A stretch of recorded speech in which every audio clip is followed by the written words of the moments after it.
Cette balado est une présentation de la Fédération régionale des OSBL d'habitation de la Montérégie et de l'Estrie. Une production rendue possible grâce au soutien financier du Centre de transformation du logement communautaire.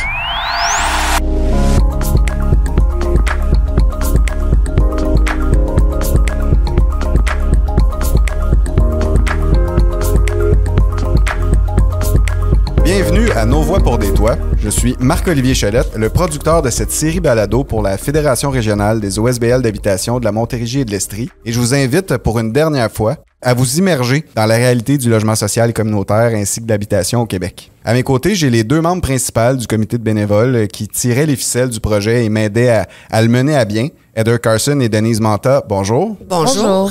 Et se joint également à nous Martin Bécotte, directeur des projets spéciaux de la Fédération. Bonjour. Bonjour. On est réunis ensemble pour une dernière fois pour prendre le temps de clôturer ce projet-là qui a occupé les 2 dernières années de nos vies. Laissez-moi d'abord faire une brève description de ce que c'était.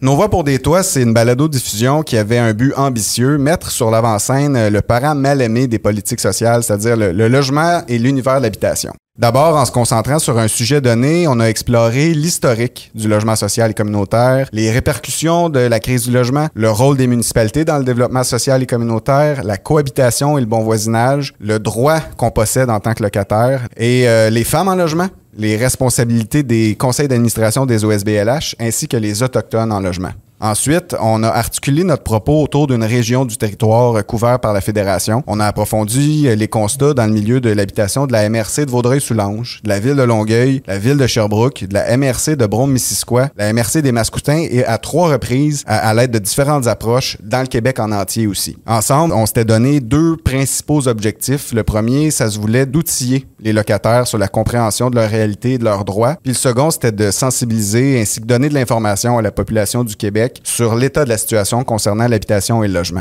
C'est avec ce mandat-là qu'en tête, on est parti pour réaliser chacun des 8 épisodes de cette série-là qui s'appelle Nos Voix pour des Toits. Donc, à tour de rôle, on va parler un peu dans les questions que je vais vous lancer de ce parcours-là qu'on a fait ensemble. Je suis curieux de savoir, en fait, on va y aller avec du positif, votre meilleur moment du processus de production ou de création de tout ce travail-là. Pour moi, ce que j'ai beaucoup aimé, c'est le fait d'avoir été ensemble pour travailler, pour être la voix et de voir aussi, de faire de différentes de projets et de partager le tout avec mes collègues, tu sais. Et toi, de ton côté, Denise? Ben moi, c'est le début, comment ça allait fonctionner, parce que moi, c'était vraiment de l'inconnu complètement. Puis je suis pas une personne qui se met toujours devant les autres, je vais mettre les gens en avant de moi à la place. Fait que le fait d'avoir été une voix pour les gens, pour qu'ils comprennent puis qu'ils entendent c'est quoi la réalité des logements sociaux et tous les enjeux de la société, ben ça a été vraiment mon moment.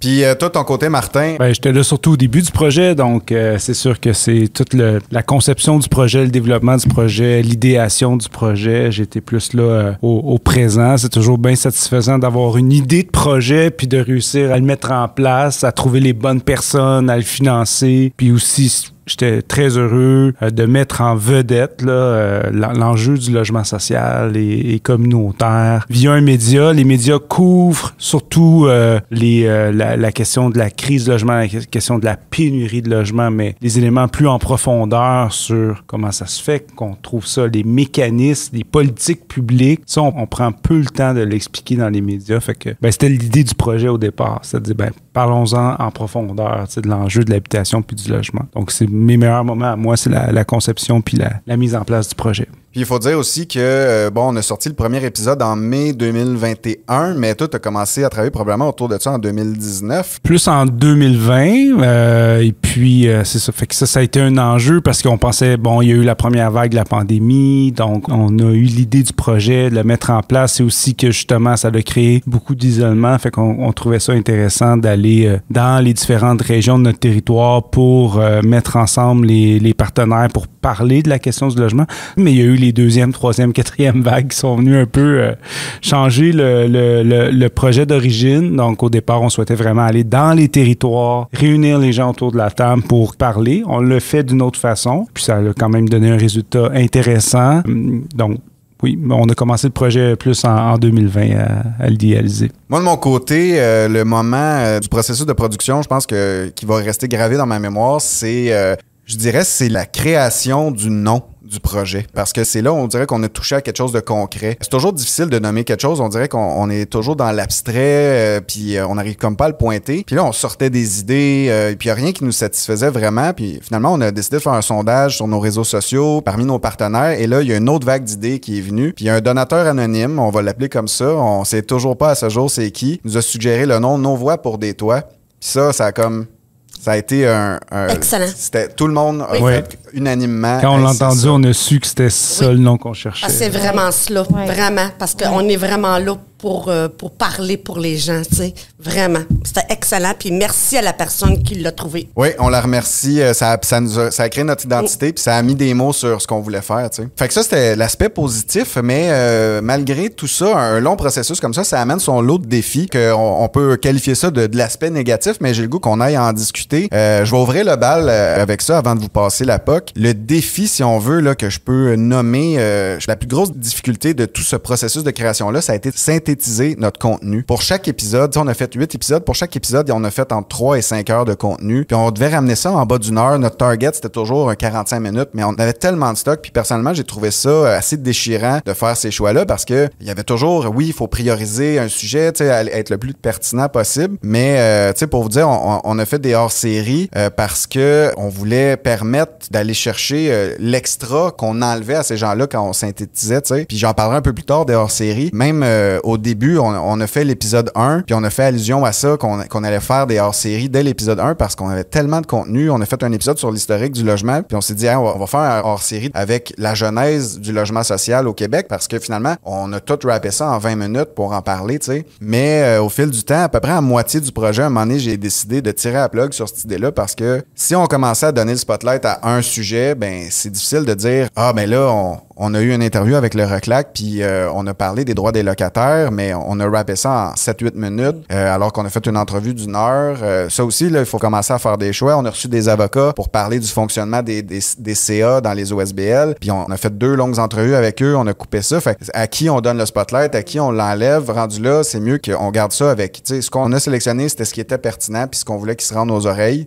Fait que ça, de mon côté, je dirais que ça a vraiment été le défi majeur pour moi, synthétiser le contenu puis faire en sorte, c'est ça qu'on garde. Puis malheureusement, même si c'est super intéressant, c'est ça qu'on coupe. Moi, c'est sûr que c'est un défi au niveau montage beaucoup, mais il y a d'autres types de défis aussi qui entourent ce projet-là. Donc, qu'est-ce que ça a été de votre côté? Mon défi que j'ai beaucoup aimé, c'est d'avoir été capable de rencontrer quelques ministres et d'être capable de leur faire voir et de leur faire comprendre nos besoins que nous avons. Et ça m'a été, pour moi, c'est un défi de vraiment être capable de les rencontrer, d'essayer de leur faire voir et de leur faire comprendre ça. C'était fantastique pour moi, ça. Toi, Denise, de ton côté? Mon défi à moi, ça a été de mettre les gens en lumière, qui voient vraiment la problématique de la réalité de ce qui se passe vraiment. Parce qu'on n'entend pas parler, autant aux nouvelles ou peu importe. Là, c'est toujours effleuré. Donc, aller en profondeur comme ça, pour moi, ça a été un défi. Vraiment de cibler, de donner la parole à des gens qui sont peu écoutés, finalement. Oui, exactement. De ton côté, Martin, est-ce que tu aurais un défi à souligner? Tu parlais que tu étais beaucoup là au début du projet pour mettre ça en place. Est-ce que ton défi fait partie de ça ou c'est autre chose? Ben moi, quand je fais des projets, j'ai fait toujours passionnément. Fait que de laisser de le transmettre à quelqu'un d'autre puis de passer le ballon à quelqu'un d'autre, c'est toujours un défi, mais ça, c'est un apprentissage lorsque j'apprends à le faire. Donc, c'est peut-être de te donner entièrement confiance puis tu as bien fait ça, de reprendre le projet sous ton aile parce qu'à un moment donné, faut faire des choix dans la vie, on peut pas être partout. Donc, je t'ai laissé pas mal le bébé puis t'es parti avec puis t'as fait quelque chose de très bien. Donc, je te dirais que c'était ça mon défi, mais en même temps, le résultat est intéressant. Je comprends ça, mais merci pour les bons mots. Ben justement, parlant de bons mots, j'avais le goût qu'on parle aussi de vos coups de cœur. Est-ce que vous avez un épisode préféré, un moment particulier sur ces 2 années-là ou une activité quelconque qu'on a réalisé ensemble, un moment que vous allez chérir finalement? Ben moi, c'était à Québec. Vraiment d'être sur le terrain, tu sais, vraiment d'avoir le eye contact, là, vraiment, là, tu sais, là, c'est je te parle, regarde-moi, là. Tu parles, je te regarde, je t'écoute. Ça, pour moi, ça a été une belle expérience. Puis, il y a aussi François Saillant. Ouais, le début de tout, ben c'est François Saillant. pour moi, ça m'a fasciné parce que je le savais pas, je le connaissais pas du tout. Fait que c'est ça, j'ai lu son livre, je l'ai mangé. C'était vraiment, pour moi, le François Saillant aussi, ça a été une belle découverte. Ton côté, toi, Heather? Moi, j'en ai plusieurs, mais Québec, j'ai super trippé à aller rencontrer les députés, comme je te disais, puis aller voir comment que... Wow! T'sais, puis j'ai réalisé aussi qu'ils sont impuissants aussi, hein? Aussi, les députés, c'est pas parce qu'ils croient pas en un événement ou quelque chose comme ça, ils sont comme restreints quand même, ils peuvent faire que leur possible. Et puis, c'est ça. Moi, en tout cas, moi, il y en aurait plusieurs, j'en aurais pour des heures, chers amis. Ben oui, justement, vous l'avez évoqué toutes les deux. On a pris le temps pour le 3e épisode de la série. On s'est organisé un petit road trip à Québec. On est allé rencontrer tous les députés de l'opposition pour jaser du rôle des municipalités en logement social. Puis c'était au cœur des élections municipales aussi l'année dernière. Donc, il y avait toute cette dynamique-là qui était vraiment intéressante. Puis justement, tu sais, oui, ils ont pris le temps de nous écouter. Même Martin, tu leur as donné des cues parce qu'ils étaient en session parlementaire à ce moment-là. Puis ça les a aidés à pouvoir questionner après ça durant la session. Ça a été un moment vraiment enrichissant. Moi aussi, j'ai trouvé... C'est ça, c'est les députés de l'opposition qu'on a rencontrés. On a invité la ministre. C'est vrai. Tu sais, à participer à l'entrevue avec nous. Elle a malheureusement refusé. Puis quand Heather, tu dis, c'est sûr qu'ils n'ont pas beaucoup de pouvoir. Les députés de l'opposition n'ont pas beaucoup de pouvoir, mais les députés gouvernementaux, la ministre, le Conseil des ministres ont beaucoup de pouvoir sur les enjeux de logement. Puis malheureusement, ils font des choix politiques de ne pas les utiliser. Tant qu'à nous, ils ne font pas les bons choix. Entre autres, ils ont dépensé en 2021 le même montant d'argent pour la construction de logements sociaux puis l'exploitation qu'en 2014. C'est clair que la crise, elle peut juste s'aggraver si on dépense les mêmes montants 7-8 ans plus tard, alors que les dépenses de l'État, elles, ont augmenté de presque 50%. Donc, ils n'utilisent pas le principal pouvoir qu'ils ont, c'est le pouvoir de dépenser, d'investir puis de développer. Sinon, mon coup de cœur, c'est de voir Denise et Heather vraiment, la progression, le développement, l'apprentissage, la préparation, l'étude des dossiers, puis tout ça, c'était vraiment beau à voir. Sinon, le témoignage également de Christiane Dubuc, qui a parlé au 2e épisode du développement des habitations au beau soleil, comment le projet s'est fait, comment les locataires ont participé au développement du projet, comment les locataires depuis 30 ans participent à la gestion du projet, à la gouvernance. C'était vraiment touchant à entendre. C'était la voix de Christiane était super, c'était bien raconté. C'était vraiment un moment que moi, c'est mon moment préféré du projet puis du balado. Je suis d'accord avec toi. C'est vrai, je me souviens, je t'avais envoyé le premier jet du montage de cet épisode-là, puis tu m'as dit « Hey, j'ai versé une larme pendant le témoignage à Christiane. » Tu avais trouvé ça vraiment beau. Vraiment touchant. Moi, de mon côté, je vais faire un pont avec ce que je disais pour mes défis. Ça a été vraiment les hors-séries. J'ai tellement aimé pouvoir donner une voix juste à toutes les personnes qu'on a impliquées avec nous dans ce projet-là. C'était tellement important pour moi qu'ils soient tous entendus parce que dans les épisodes eux-mêmes, on shortait ça, tu sais, on faisait un topo d'une conversation d'1 heure, 1 heure et demie en 20 minutes, tu sais. Fait que c'est sûr qu'il y avait des choses qu'on coupait alors que chacune de leurs réalités est pertinente. Donc, j'ai aimé ça vraiment approfondir la région qu'on couvrait, puis là, vraiment prendre le temps de laisser l'intégrale de cet échange-là aller comme ça pour ceux qui sont intéressés. T'sais. C'était des hors-séries, ça faisait pas partie de la série régulière, c'était du contenu bonus pour ceux qui avaient vraiment envie de connaître précisément leur région. T'sais. Sinon, il y a des sujets qu'on n'a pas eu le temps d'aborder. Ça aussi, c'est plate parce qu'en 8 épisodes, il faut se faire un top 8 puis on n'a pas le choix d'y aller comme ça. Est-ce qu'il y a des sujets qu'on aurait pu couvrir qui auraient été cool puis que, juste pour marteler le fait que, on n'a pas fini d'en parler, là. On a parlé de 8 sujets, mais il y en a tellement d'autres, là. Tiens, Denise, je commencerai par toi. Moi, c'est l'itinérance. Ça, c'est quelque chose que moi, ça me touche profondément parce que j'ai grandi là-dedans, là, avec ma mère qui s'occupe de 14 itinérantes. Donc, pour moi, c'est quelque chose qui vient vraiment profondément me chercher.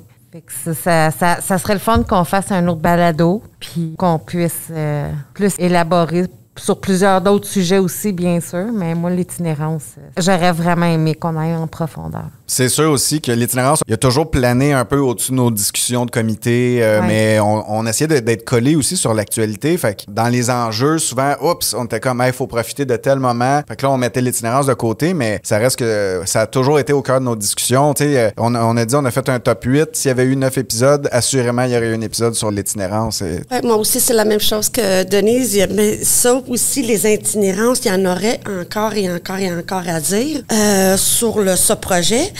Mais bon, moi, j'ai super aimé tout le projet, mais il y en aurait encore à faire. Toi, de ton côté, Martin, est-ce qu'il y a un sujet que tu aurais aimé couvrir, qu'on n'a pas eu le temps?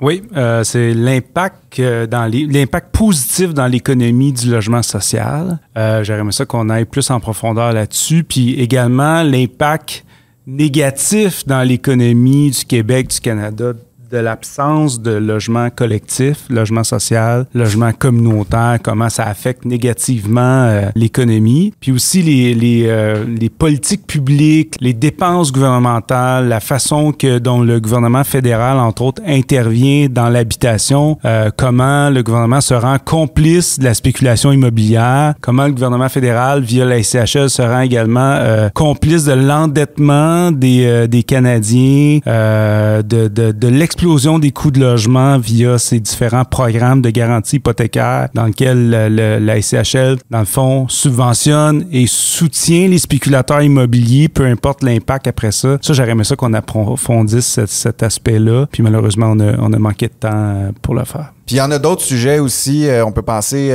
on a fait les femmes, on a fait les Autochtones. On aurait pu aussi faire les personnes âgées. On aurait pu approfondir, un peu comme Heather a souligné, le fonctionnement des OSBL, le fonctionnement des HLM, le fonctionnement des coops, la reconstruction après des sinistres, les feux à Saint-Hyacinthe, l'explosion au Mégantic. Ça aurait été des sujets aussi. En tout cas, il y en a une panoplie de sujets. Il y a une panoplie de régions aussi. Là. On a fait 6 régions, mais il y a Roussillon, il y a Beauharnois-Salaberry, il y a Sorel, il y a Richelieu, il y a les Jardins de Napierville, juste en Montérégie, puis là, j'en laisse passer quelques-uns, mais on couvre l'Estrie aussi, il y a la Haute-Yamaska, la MRC des Sources, le Haut-Saint-François, même Frémagogue, Quaticook, bref, il y en a du contenu encore, puis ça, c'est juste pour la Montérégie, puis l'Estrie, là, imaginez, il y en a encore pour le Québec, donc on n'a pas fini d'en entendre parler, je pense, de logement, donc, le mot de la fin. Moi, ce que je te dirais, j'ai super trippé, j'ai super aimé ça, j'ai grandi là-dedans, je savais même pas ce que ça voulait dire, le projet Balado, avant que je m'embarque là-dedans. Et puis, je t'avoue que j'ai trouvé ça extrêmement inspirant et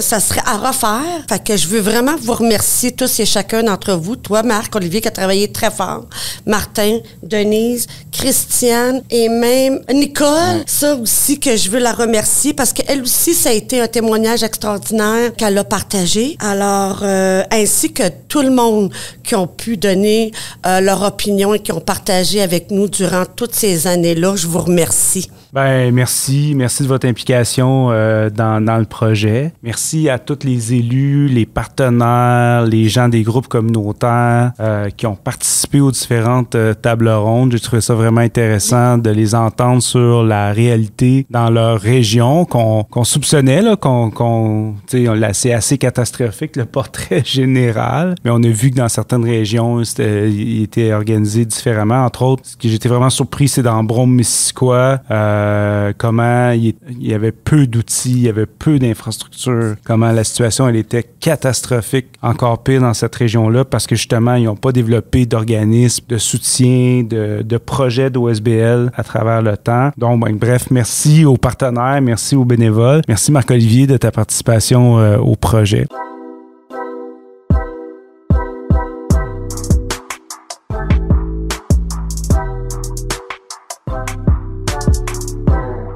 Eh bien, moi aussi, je veux prendre le temps de vous remercier.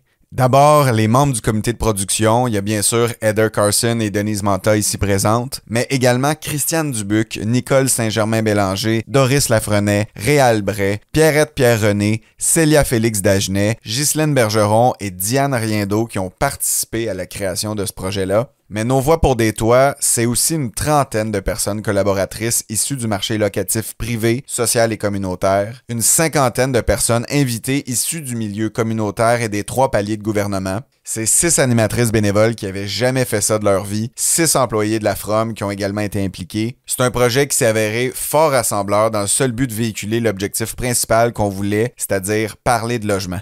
Merci à tous ces partenaires-là qui nous ont aidés finalement à nous dépasser et merci également à toi, Martin, de m'avoir fait confiance.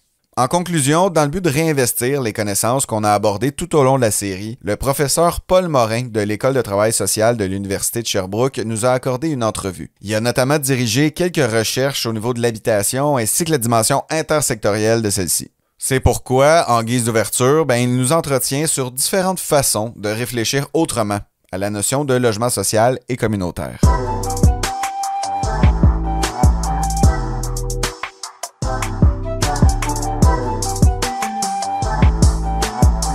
Écoutez, le logement social et communautaire est une antidote à la logique du marché, parce que on est quand même ici en Amérique du Nord où d'abord et avant tout, le logement est considéré comme une marchandise. Donc, le logement social et communautaire permet à des gens d'avoir accès à du logement un peu coûteux, que ce soit au niveau des jeunes, que ce soit au niveau des gens en santé mentale ou des femmes. Je pense que de leur donner la parole et que ces gens-là puissent s'exprimer sur ce que le logement, par exemple, leur donne dans la vie, le logement social, le logement communautaire qui peut être un tremplin vers un meilleur mieux-être. Pour moi, c'est une façon aussi de déconstruire les préjugés envers ce type-là de logement-là. Puis on va mettre l'accent sur les retombées, en quoi ces logements-là contribuent à un mieux-être de ces personnes-là, ça, je pense que c'est très gagnant, parce que si je parle comme un payeur de taxes, moi, je vais dire, oui, on met de l'argent là-dedans, il y a de l'argent public là-dedans, puis que ça donne.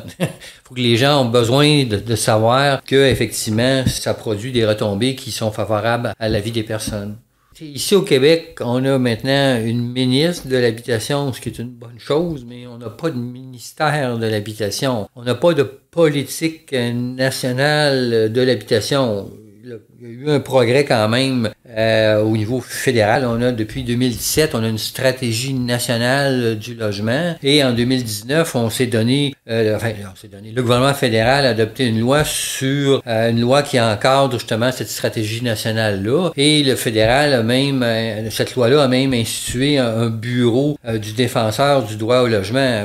Plus il va y avoir aux différents paliers de gouvernement, plus il va y avoir un intérêt au niveau du logement, plus je pense qu'effectivement, il va y avoir des répercussions sur le terrain. Donc, grosso modo, t'as le fédéral qui, je pense, fait quand même son bout de chemin. T'as le provincial au Québec, là, je pense que ce serait pertinent d'avoir une politique nationale en habitation.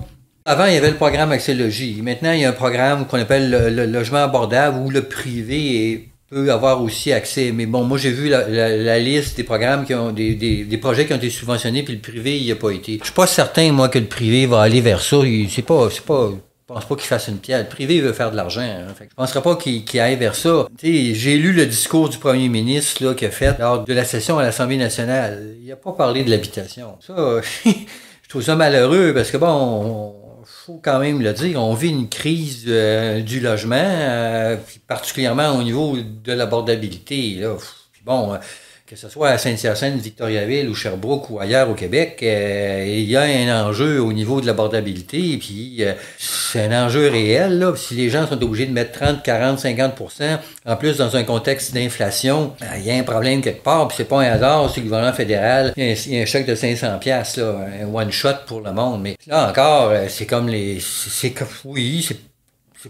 c'est mieux que rien, mais en même temps, ça prend des solutions ça prend au niveau provincial, c'est clair que ça prend un investissement beaucoup plus massif là, de la part du gouvernement du Québec. Et ça, pour moi, ça passe par une politique nationale en habitation. Et en même temps, c'est pas vrai qu'avec juste ce petit montant, c'est intéressant, le nouveau programme, mais moi je l'entends aussi de la part des promoteurs, que ce soit au niveau des coops, des OBNL ou des offices d'habitation.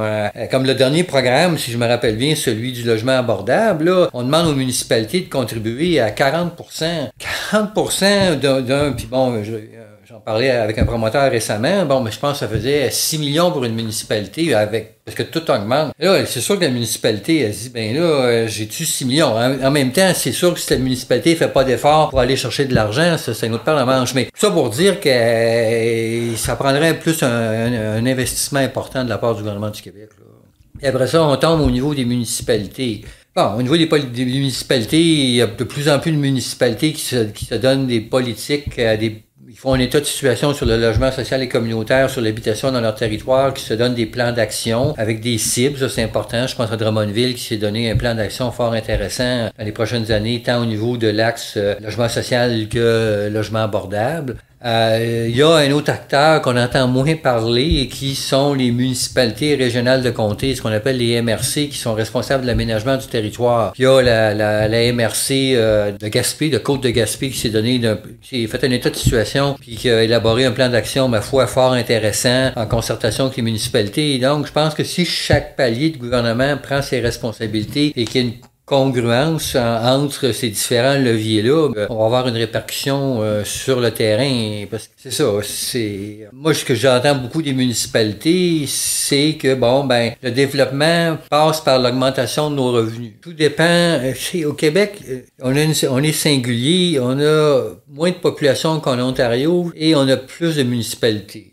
Donc, on a 1200 municipalités au Québec. Et donc, tu sais, ça part de Montréal, puis ça va à la petite municipalité qui a 100 habitants. Donc, évidemment, moins une municipalité a de population, plus ses leviers, son assiette fiscale, elle est mince. Puis, l'augmentation de nos revenus, c'est de penser développement, c'est de penser bungalow, c'est de penser d'aller chercher de l'investissement immobilier qui va pas toujours de pair avec le développement durable. Et les municipalités sont reconnues par le gouvernement du Québec, c'est même une loi, elles sont reconnues comme des gouvernements de proximité. C'est pas toutes les municipalités, loin de là, je pense, qui sont sensibilisées au logement social et communautaire. Et pour avoir entendu des gens du milieu communautaire passer pour des chialeux parce qu'ils mettent de l'avant le droit au logement vis-à-vis certaines municipalités, il y a toujours plusieurs facettes, là. Puis je comprends que les municipalités, ils ont des enjeux, mais je trouve que parfois, c'est trop facile de passer la POC au provincial quand les municipalités ont quand même des leviers. Par exemple, un levier qu'ils ont, c'est que maintenant, toutes les municipalités du Québec peuvent exiger qu'un promoteur immobilier, quand il veut développer du logement locatif, qu'il y ait une partie qui soit du logement qui soit abordable. Ou s'il n'y a pas des unités qui sont abordables, il doit contribuer financièrement à un pot qui va servir à du développement.